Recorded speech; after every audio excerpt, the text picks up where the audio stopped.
Namaste, everyone.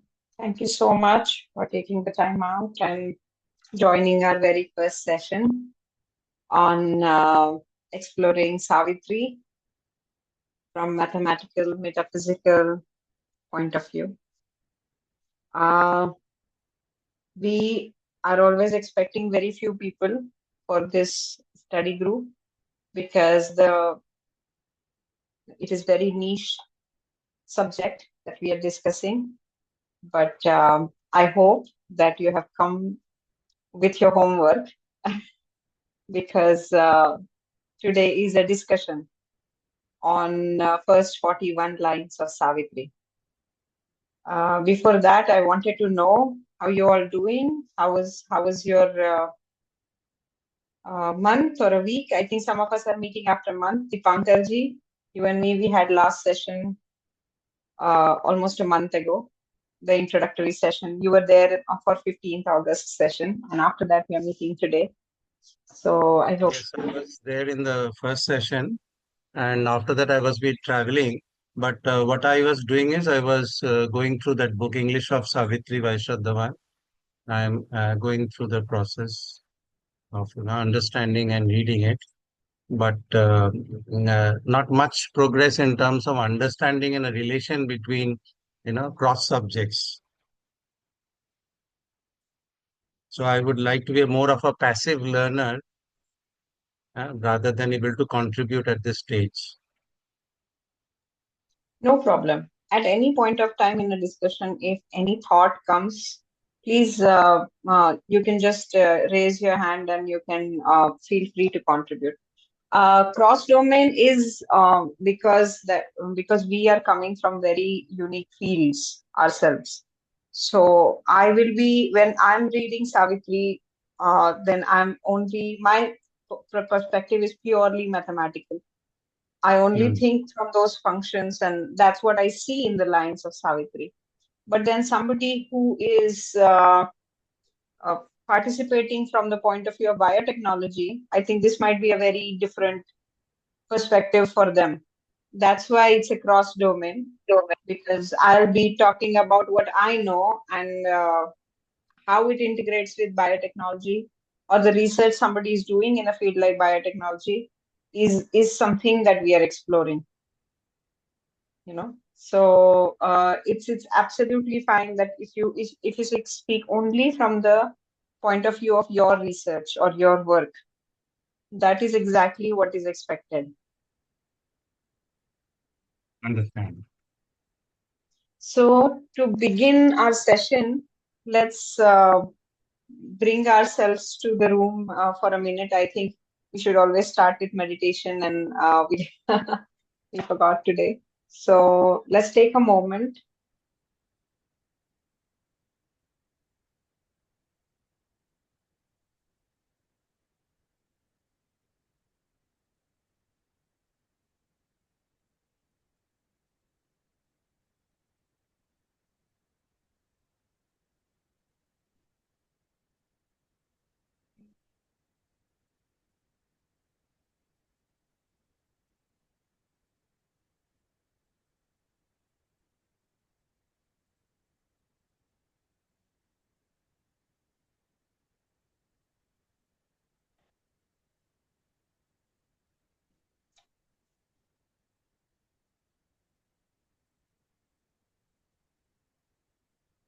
So, Girishji, Venkateshji, hello. It would be nice if you can switch on your camera and Yeah, yeah, yeah, nice. Uh, yeah. were you able to see the video and were you able to access the folder? Yeah, I was able to see the video, um, understand it. I was also traveling a lot, but last 1 or 2 weeks I was able to go through the 41 lines and then read through Shraddhavan's, go through the Shraddhavan's YouTube video. And last 1 week I was just contemplating on on those aspects in uh, my life and the field that I'm in and how some of these things maybe some of these things are experienced, or there is some relationship between whatever has been said and the way we experience. So some of those things, yes, definitely, I had some thoughts around it, and I was able to um, identify certain moments in my life uh, which may be related to that. So yeah, at that level, I was able to do it. Not at a very broad level from a field perspective, but definitely at an individual level. Uh, it's, No problem. I think that's absolutely fine. I mean, there is no such thing as deeper. We are talking about fathomless zero here. So right, nothing we do right. is the. But is there any example that you would like to share with us that how what your insight of the So, personal experiences that you saw?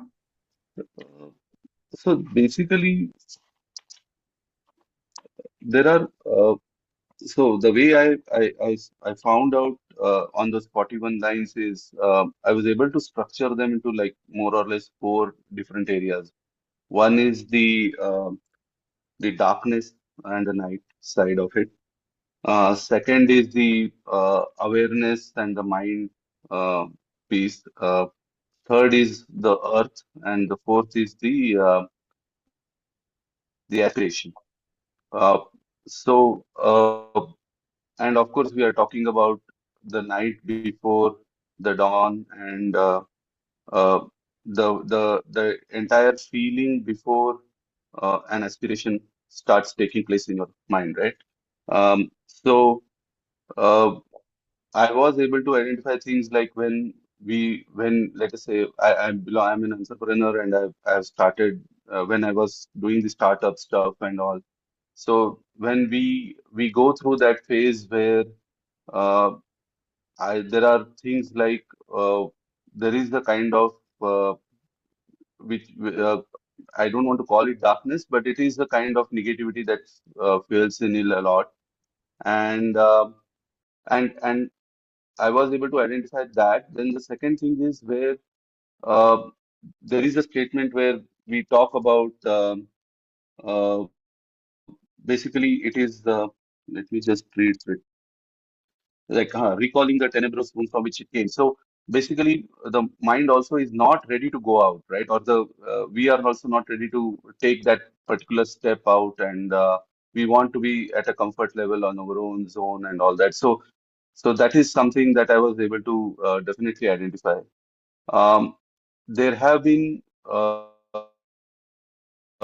areas where just before the aspiration kicks in, you actually go through uh, the darkest phase, and that basically is I have experienced in my uh, entrepreneurial life also, where we have gone through lot of downs before that particular idea kicks in, or that particular uh, something clicks and something starts moving in a particular direction, right? So I was able to identify many scenarios where uh, even before starting the venture, how we were, or even when we are planning to launch a product, how it happened. So I was able to identify certain areas where we did go through these different phases.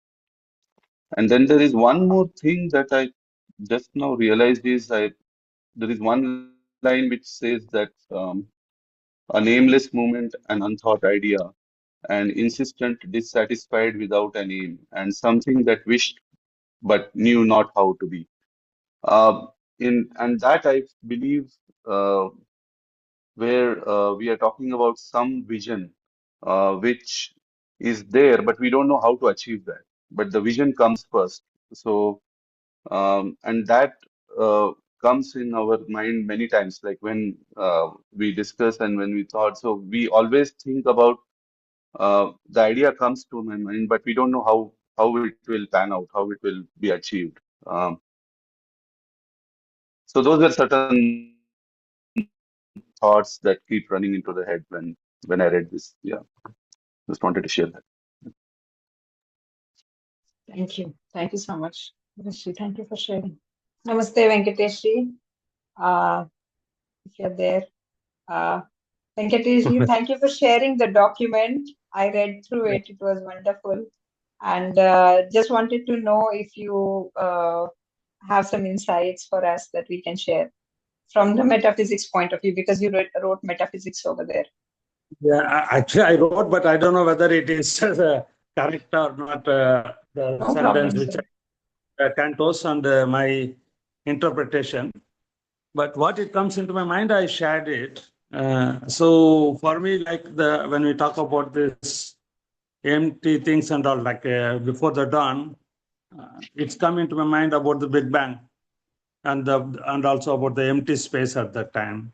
So these two things which come because I related this Canto one with the quantum mechanics, which is I try to do. But I'm not very good much in quantum mechanics at the same time, not in Savitri. But I tried my best. But maybe on the future, like maybe I will go in much deeper also. So like other two said that I'm not also went in depth, but I try to do be. So few things only it came into my mind about the Big Bang, the cosmology concept, and about this only.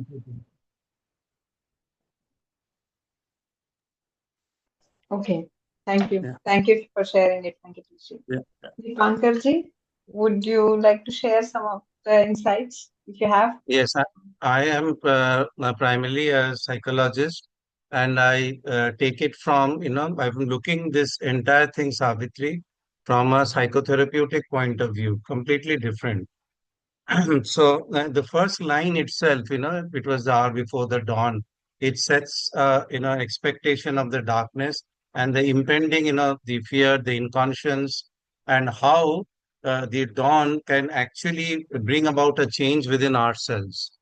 So I'm in the process of understanding because it shows a shade of darkness and light and a intervening twilight period, and that also reflects within us, at the time. The time which it describes is also Brahma Muhurta, the exact time. So I am looking at a completely different point of view, but I'm not able to get to it. What? So it is in bits and pieces. The first line itself captivated my attention.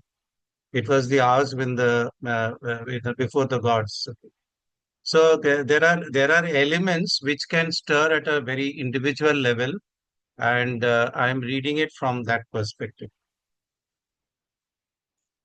I understand. I understand. Before I share something, I have, when I read these lines, I have a lot to share.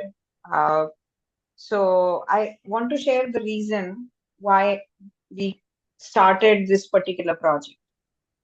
So there, last year, when I was in Savitri Bhavan, I was studying Sankhya philosophy, and I used to take lectures once a month, and there was a session that I had to prepare. So I got myself into, I said that I want to take Sankhya philosophy lectures from the mathematics point of view. But I didn't know how it is going to end. And it is still ongoing thing. It has not ended yet, to be honest. And I had to prepare a lecture called Mathematics of Tattvavada. Tattvavada is first, when you learn first few things in Sankhya philosophy, uh, Kapila Muni says that if you know these, this is the Tattvavada. And I didn't know how to bring it into mathematics. I could find many references in Sri Aurobindo's writings, but I couldn't bring myself for the mathematics. And the last, when I was sitting in Savitri Bhavan has a small library, and I was sitting there going through all his books, and I didn't find much. Didn't find something prominent to put, so that which I can use as a reference in my lecture. And I needed a break, and I packed all these books, put them back in the shelf, and just because until that point I had not read Savitri. So it's very ironic to that I'm sitting in Savitri Bhavan and never read the lines of Savitri. I picked up Savitri book because Savitri book is available anywhere. Any desk you go, anywhere you go, you will always find Savitri book, sometimes in different languages also. And I picked up the Savitri book and read the first page, and I came out running. I was so excited. I came out running in the passage. Nobody was there, but I found it. I saw the entire Sankhya philosophy in first 7 to 8 pages of Savitri. Explained everything. So basically, what is Sankhya philosophy? Sankhya is an insight shared by Kapila Muni, where he talks about the things that happened. In today's language, we can say that from the maybe slightly before the Big Bang, and then what happened after Big Bang. But it is explained in the form of shloka, like Sanskrit shloka. So the language and the treatment is very different. And it's a sorting and it's counting of the things that are there in existence. That's all that there is in Sankhya philosophy. So when I saw the lines of Savitri, the first few lines, where they say that it was the hour before the gods awake. So for me, it echoed the place which was there before existence. And the more and more I'm reading Savitri, I'm realizing that if one puts an effort to understand oneself, I think one can easily understand the universe or surrounding. Because I feel that every minute, and it is also medically proven, that every minute many big bangs are happening within us all the time. So as Shraddhavan said, that this is it's a cyclic process. Something reaches the end and then it begins again, and something reaches. So this is the time where something has ended and something is about to begin again. It has not begun yet. So Sri Aurobindo has taken names of Prakriti and Purusha from Sankhya philosophy. And in Sri Aurobindo's literature, Purusha is near somebody who is pure Chetana, or you can call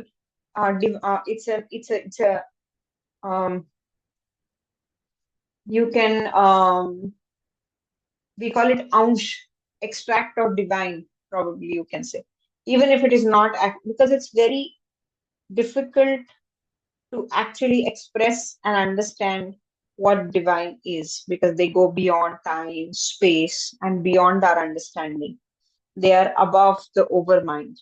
And we are still struggling within the spectrum of being under overmind, where thought is there, where mind is actually, where something is coming from within us, our intellect is guiding it, and our thought is actually moving the Agni within us, which is again moving the air within us to speak.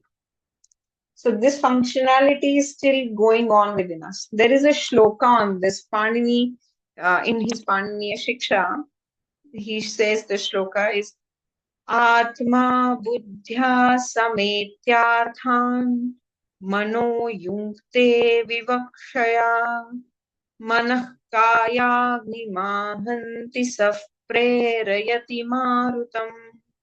So it starts with Atma. As you said, Dipankar sir, something that is within you, you can sense when you read that first line, it is there, but you're not yet reached a point where you can actually express it in the form of. So your Atma can see something, probably the intellect. Atma consults with your intellect, your buddhi. And intellect has a very different functionality than the intellect that we define in Western terms today. We can have another lecture only understanding the intellect of what the concept of intellect is in Indian philosophy. but that is something that is driving us. So one drives the other, and then other drives to, so intellect goes with the manas, which is your mind, which is also uh, moved by your emotions also. So there is a contribution of emotions also. And then it moves the fire element within us, which moves the air element within us to speak. Divine is beyond all this. So understanding, when we say that it was the hour before the gods awake, gods also has a very significant role in Sankhya philosophy. So gods are not, it is the hour where there is no concept of God. Gods don't exist here. What are gods? According to Sankhya philosophy, gods are the counterparts of the functionality within us. Means if I'm seeing, if I can see, then Surya or sun is the god who facilitates that seeing. He is the supporter of what, or of our actions. So in Indian philosophy, each intellect or indriya has a god. Like your mind has a mind's god is moon, because what you think is affected by the moon, and also what you think can be supported by the moon. And if somebody, I don't know if in future if we have somebody who is from Ayurveda or from medical science, they will be able to actually prove these facts that the phases of moon can actually affect the way we think. But it then why does it happen differently for everybody? That is also a question. Then everybody should be thinking, for Western culture, it is considered, full moon is considered very bad. But whereas in India, full moon is considered very good. They say in Western culture, it is considered that full moon drives the thought in a negative way. Whereas we find Purnima very auspicious. So there are a lot of other factors which also affect our mind. But just like how the power of seeing something through your eyes cannot be done without the support of light, which comes from the sun. So these are the gods. They are not somebody who we need to please. So in mathematics, it is said that they are the opposites. Like for example, if I am 0, 1, then God is 1, 0. We are like the mirror of each other. We can't say mirror, but I'm not able to find the right word for it. Something that supports your action. It's also somebody who we find ideal, somebody like whom we want to become. So we idealize, we personify God, and we personify the qualities, of the God. Like Rama is there. So he's an ideal human being. Yeah, he's very righteous in all forms. So we idealized the divine in a human form, and we try to become like them. We try to walk on the path that is walked by them. That is also another understanding of God. So this thought is not there yet. When we say it was an hour before the gods awake, because there is nothing to support to. Nothing is in existence yet. So for me, it was very prominent. I would highly encourage you to read Sankhya philosophy if you get time. Now, next few lines for me, one of the very prominent one was a fathomless zero occupied the world. I couldn't, my mind couldn't go beyond this line. I was stuck on this line when I read this line. Agreed. Fathomless zero. It's not just zero, it's zero. And coincidentally, I was also reading a lot about number zero. Number zero itself is like somebody can do research only on this particular number zero and number one. These are two very mystic numbers. One of the very beautiful things, I know that India takes a credit for giving number zero to a world, but very few of us actually get into why we gave that number. You know, it's a very divine concept, because the spirituality and science is not two different things for us. Number zero symbol is very complete. You know, it has a very neat boundary. It's not broken, but yet it represents nothing. Dipankarji, you want to say something? Yeah, the previous line also had the infinite. I've noticed that for mathematical one because you belong there. And the next paragraph I have underlined, and long to reach its end in vacant not, NOUGHT. So I can resonate with your feeling because I've underlined these words: infinite, zero, not, nothingness. So these are certain of these lines which resonated with that feel which you are talking about. But I would like to understand a little about Sankhya philosophy, which we understand talks about only Purush and Prakriti. And I'm very curious to understand, know how you're bringing in mathematics into this philosophy of, the 24 tattvas and Purush and Prakriti and all that. Sankhya philosophy is echoed everywhere in existence. Okay. So mathematics is not, since mathematics, expresses what is there in Mm, existence, and also sometimes we also go in imaginary numbers, but we cannot escape from Sankhya philosophy, because Sankhya mm, philosophy has covered everything. A very simple uh, thing of Sankhya philosophy is how there was an equilibrium, and how the equilibrium has been disturbed, and that's what the start was of the Sankhya philosophy. So earlier there was a state where Prakriti was dormant, like how it is we can read in the first few lines of Savitri. The huge foreboding mind of night lay stretched upon the silence marge, lay immobile upon the silence march, alone in her unlit temple of eternity. So this for me is Prakriti in her equilibrium. She's not aware of her existence yet. Prakriti is also divine. Yes, Venkateshi. In Saiva Siddhanta, like when you talk about moon and sun, they say about sun is the right eye and moon is the left eye, even in the temple also, when you enter in Shiva temple. And then they're giving the number 2 and 8 for sun, number 2, and for moon 8. So where is why they given these two particular number for sun and moon? Do you have any idea? No, actually, this is the first time I'm hearing this. I'm being very brutally honest, but it's very wonderful to hear this. I also know that we have something called Surya Nadi uh, within it, and we also have even the Indian cows are worshipped because of that one particular Surya Nadi, which is able to harness the power of sun. And that's why Indian cow's milk is considered so sacred, because no other cow can give you that.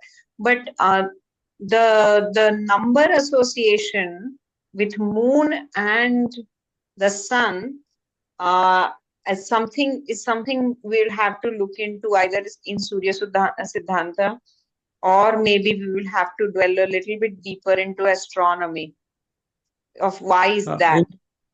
Actually, in Tamil alphabets, A, U, and Im, Om, that is the component of this Om. It's if you add these three alphabets, A, U, Im, then like that it come, no? So they say for that alphabet A, number 2 and U is 8. So, Okay, I must note it down, because I'll definitely look into this more. and maybe we can. Maybe I will also find out why that number 2 is on the 8 for sun and moon. Yes, yes, that's a very wonderful. So this is exactly what we need from this cross-domain inquiry. The questions which we are not able to answer yet, but then this gives us leads to, find new things. For me, at this point, to be honest, it's been more than 2 years. I'm stuck on only two numbers, 0 and 1. I'm not able to go beyond them. It's only now that recently that I figured out, because for me, the question was that how one went from 0 to 1. I understood how one can go, like once something that exists, it's possible to manifest more things out of the existent thing. But how something exists from something that is non-existent or nothing? And that is the question for me. Where did one come in existence? Because one comes after 0. 0 is nothing. If you add anything in 0, you can't add any other number till it exists. The only number you can add is 0 with itself, and it still gives you 0. So where is the occurrence of 1? That is something which I was struggling for over a year. My teacher asked me what came first when I was asking questions on Sankhya philosophy. He just said, what came first, 0 or 1? And I couldn't answer him. In physics, actually, the 0 and 1 are treated as like on and off in electronics, no? Like a binary numbers, both are binary numbers, 0 and 1. The computer language has 0 and 1 for binaries. Yes, yes. These are the only two numbers that on and off. Which comes first, you don't. For many things, even you take many rules, like if you take the rule of a prime number in mathematics, there are only two rules for prime number. Prime number should not have any number dividing itself. Prime number is not divided by any other number than itself and 1. And the prime number has to be greater than 1. That second rule is something I don't understand why it is there. That why the prime number has to be more, why 1 can't be a prime, 1 is not a prime number. So that is something, again, a mystery for me, that why prime numbers are considered to be, why there is a rule that prime numbers have to be more than 1. It's very interesting for me to see this. The only place where I saw 1 coming in existence from 0 was exponentials. And I would like to share, this is something I read. I don't know if you are able to access the folder that I have shared. Is it? Yes. Yeah. Venkatesh, you said that you were not able to access. Did you try? I uploaded your file that. Actually, yeah, I tried, but but the time is running out. So that's why I put it directly to your email ID. No problem, no problem. If you face any difficulties, you can just email me the files. I can upload them in the folder. But it would be lovely if so this is basically a collection. You always have the access to the share folder, and anything anybody reads, you can also, if there is no time, you can also record your audio note or create a video, small blog, and record your thoughts and upload it in the folder. And this can be, you can also go through what other people have uploaded at your time, whenever you have free time. So there are some of the things which I wrote about some of the lines, and in which exponentials caught my attention a lot. Like exponential is something like 2 times 2 is 4. So we also write it as 2 to the power of 2 or 2 to the power of 3, And logarithms are the opposite functions of exponential. The only place where 1 comes in existence from 0 is this. When you raise any number to the power of 0, That is considered one. This is the only occurrence till now. I mean, if there are more, please help me understand. But exponentials is the only event where I have seen that one comes in existence through zero. And this was very relatable to me, because one of the hardest things is creating something out of nothing. And if you try to apply or observe where we have exponential functions or logarithm functions in real life, you will realize that the whole life is going in exponential or logarithm functions. It doesn't matter what you're doing. It is across domains. So somewhere all these things, especially for this particular universe, for this particular planet, we are into the rhythm of either exponentials or logarithms. One of the very easy examples that I would like to share about logarithm is, for example, there is a Bernard's law also. I mean, we can discuss a bit more about that. But let's say if you have rice in a bowl, right? And you need to wash the rice and you need to throw the water. This is a simple act that most of us do every single day. Now, where does logarithm comes in practice in something like that? When the rice is full of water, when you want to throw it, you will see that initially a lot of water you are able to pass. You are able to throw in the sink. But as you reach the end, you are trying to protect the grains of the rice that are in a bowl. So you put your hand usually, and you will see the motion has become slow. Now there is only very little water that you are able to let go. And as you progress, the speed reduces.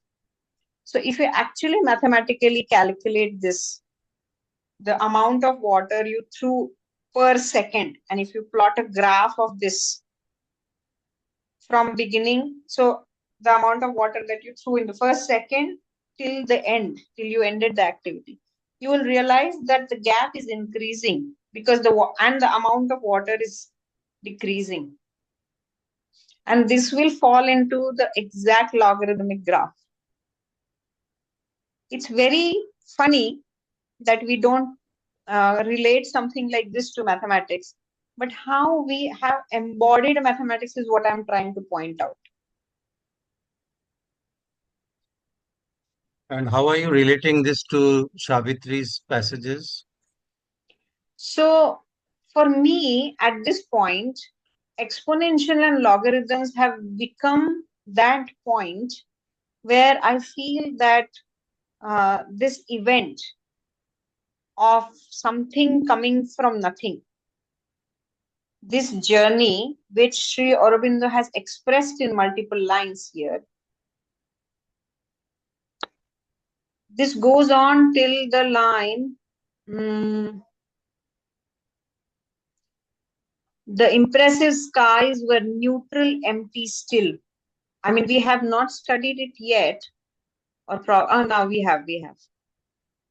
Till here, I feel that there is this is a description of nothing.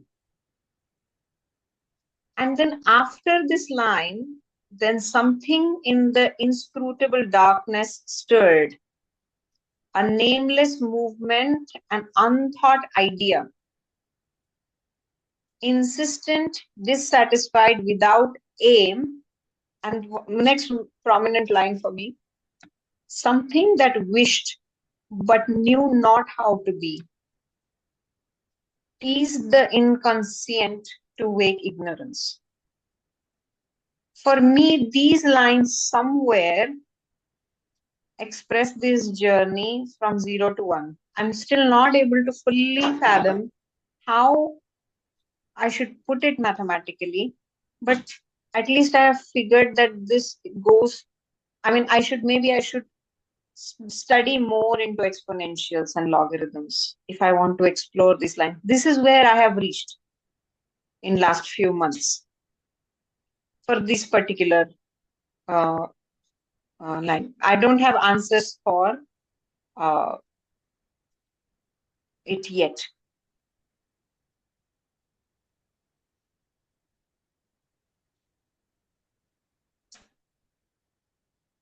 Any thoughts? So, I understand so that's a good this thing about 0 to 1, and taking that um, as a point where and trying to understand how 0 came to 1, right? I'm going back to your that document. Can you just open that document where you said you showed e raised to 0 is equal to 1? Um, so so this is where this is the only place you said where um, you found out that something is raised to 0 is always 1, and where 0 and 1 1 is coming out of 0, right? So I'm also wondering whether even if you take a simple equation like maybe even a 1 plus 0 is also 1, then if that equation is also saying something related to basically where you have a, a 0 on one side and a 1 on one side, but then along with 0 you also have 1 there. So I was just able to trying to understand basically the difference there and here and there is basically here E is a variable where you can add anything in E. It can be 1, 2, 3, but that equation stands alone. You cannot say 2 plus 0 is equal to 1. You have to say 1 plus 0 is equal to 1, right? So it has to be at one it stands alone as an individual entity. So just a thought in mind. I just thought I'll share that. But yeah, 0 to 1 is a very uh, I would say a good concept to study because in any part of life it is always that way.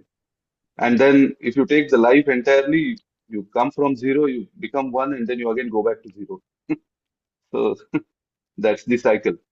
So yeah. That's true. You know, I just want to share the book that I'm reading at the moment. The Punya. concept of Shunya. It's a wonderful book. These are a collection of essays. Many people have written only focused on Shunya, and these are the people who have read Indian scriptures and studied or did research in those scriptures.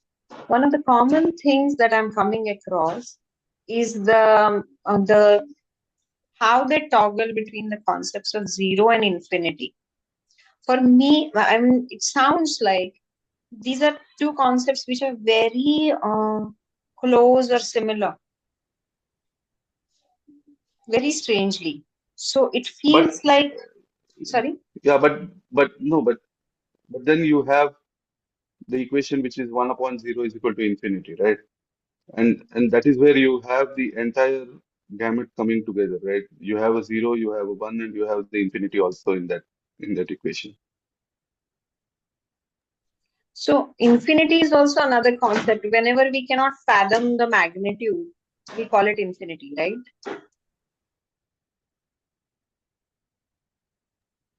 So the thing is that somewhere when we say, when Shraddhavan says that we are going in a loop, and this is an instance where something is about to happen, the event is set to happen, but it has not started yet.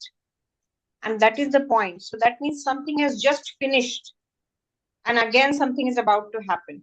So something has started, it reached its full potential, and then it has come back to the beginning, and the loop has started all over again. So if we relate this with the numbers 0 and infinity, I feel that they are like very close to each other, you know. Probably, so I might be wrong here, but right after where the infinity finishes, if we say infinity finishes, at the end of infinity is all again the beginning of the new event, new cycle, and it starts from zero. And this is reflected in our own decimal system.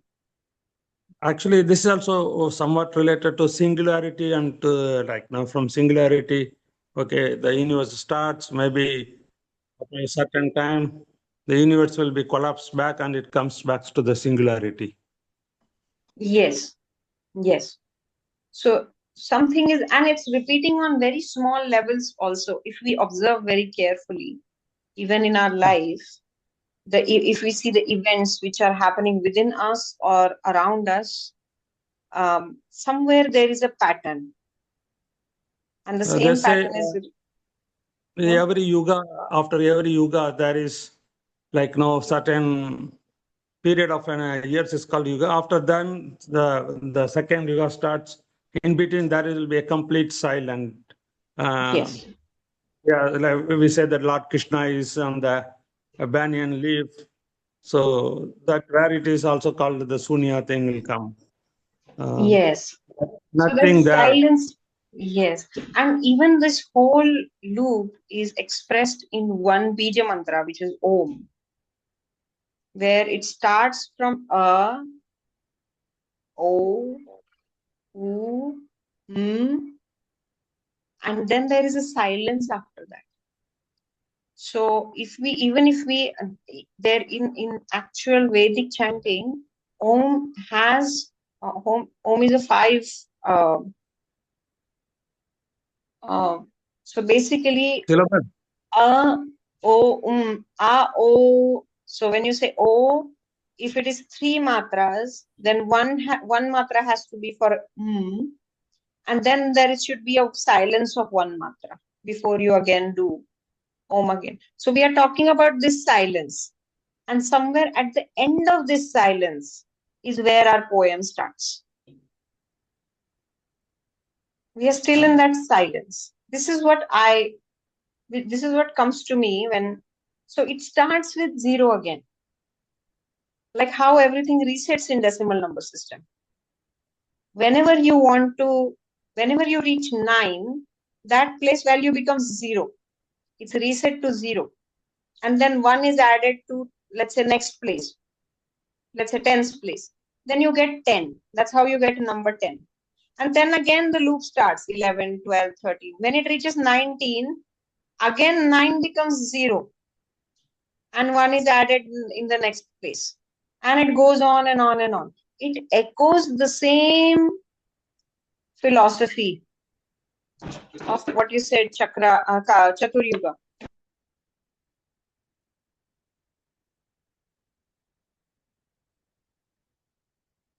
So, from a symbolism perspective, will night be considered as a zero and day will be considered as a one? Uh, and since we're talking about Brahma Muhurtam and it was the hour before the gods awake and the dawn piece. So we are talking about the transition from zero to one in this first canto, right? So do we consider night always as a symbolic representation or zero as a yeah? So just maybe from Interesting. that angle. Interesting. I would never thought it from that point of view. But yeah, something we can put more thought into. But then I read somewhere, sorry, in Isha Upanishad, Purna mantra was there, no? That Purna mantra. That Purna, I think the wholeness, from wholeness, if you take out wholeness, that I thought was infinity. it strangely it applies to both zero and infinity, which is what So, is fun, which is very, very yeah, so when you interesting for said, me. after infinity, it again starts with zero, it makes sense that, whether Actually, we can relate zero and infinity together. So, in Sankhya philosophy, I just want to add a small bit here. So, in Sankhya philosophy, one thing that Kapila Muni says that because there is Prakriti and Purusha, Prakriti and Purusha are two counterparts of each other. Like they have nothing in common. What Purusha is, Prakriti is not. And what Prakriti is, Purusha is not. And they both cannot exist without each other, which is also the scenario. So, he says that it creates a kind of duality. So we cannot escape this dualism. Dualism is a part of our existence. So when you take these two concepts, zero and infinity, zero is nothing, yet it is complete within itself. There is a sense of completion here, even though it represents nothing. Also, I if you feel, see, yeah. I feel the same thing, but in different forms. Like how energy and mass are related. Same thing, but in two different forms. Like Shiva and Yes, Shakti. like Shiva and So, Shakti. yeah, So so it the is, same like nothingness and same at the same time everything. yes, Even a yes, funny idea, it came like if you twist the symbol zero, it will be an infinity symbol. Or if yes, you the Greek if you over like a loop, no, the infinity symbol. Like if you make the infinity symbol, like then you can get zero. If yes, it is the symbol, if it is the symbol zero, you can get the symbol of infinity. yes, yes. But what is interesting for me here, when we create the existence of zero, we create a possibility. So till now, whatever is, so there is also one of the first things that expressed in the Kapil Muni Sankhya philosophy is one of the very first thing that came into existence is avyakta, something that you cannot understand, something that you cannot describe also. But that something was complete. It cannot be, it was not made up of parts. Like how sky is. You cannot cut sky in the parts. It's unanimous. It's huge at the same time, it's very sukshma. So one of the very first thing that came out of came in existence was avyakta, something that cannot be expressed or understood. And this zero, when Sri Aurobindo calls it a fathomless zero, for is this brings in the possibility. Before zero, possibility of existence doesn't exist. Now something that is avyakta, something that is cannot be understood, is condensed. Even though it is fathomless, it has a form now. Does that make any sense? So time and space is not in existence yet. Time doesn't exist yet. Space doesn't exist yet. But now we can say that there is a possibility of existence of time and space. So this boundless and limitless, something that cannot be that is beyond our understanding, has come to a state of possibility of understanding. It has not been understood yet. But this is what I feel zero here in Sri Aurobindo Savitri represents.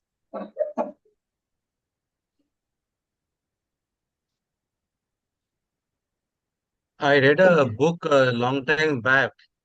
The book name of the book is Secret World of Vipassana and Mathematics, Zero to Infinity. So it's by Alka Marwaha, PhD. You might want to check because it is full of mathematics and it goes above my head. But what she did is the practice of Vipassana, Buddhist, dependent origination law of causation, and observing sthiti pragya, that equanimity state. All that they have equated with mathematical symbols.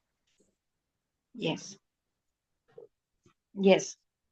Buddhism, Jainism, and Hinduism. Basically, they are all the origins that come from the Vedic times only, different times, and But even if you take the books which are ancient scriptures, which are written in Jain Darshana, out of 4 books, 3 are based on mathematics, which is very wonderful to uh, uh, understand and see that how vast it is, that we cannot limit the existence of mathematics to the academic purpose, but there is something that is beyond, that requires to be understood now, so that we can go beyond our own existing limits. So wonderful. I will definitely check the book. It's From Zero to Infinity, by Alka. Yes. Alka Marwaha. Alka I'll Marwa. put the name in the chat. Yes, please. Yes, please. Yes, please. That would be wonderful. Yeah, So, that's why I'm also saying that you people mentioning different books, better create on WhatsApp and put it in that so that it's good. We can also look into that books or in the email. we can also create references or interesting reads document file. If you want, I can create it now. And whenever you want to refer a book to a group, you can just type in with the name of the author, and we can eventually have a list of books that we feel we should be going through. Would that help?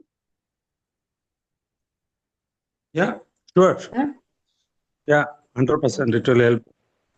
So this is how the first. Thank you, Dipankar.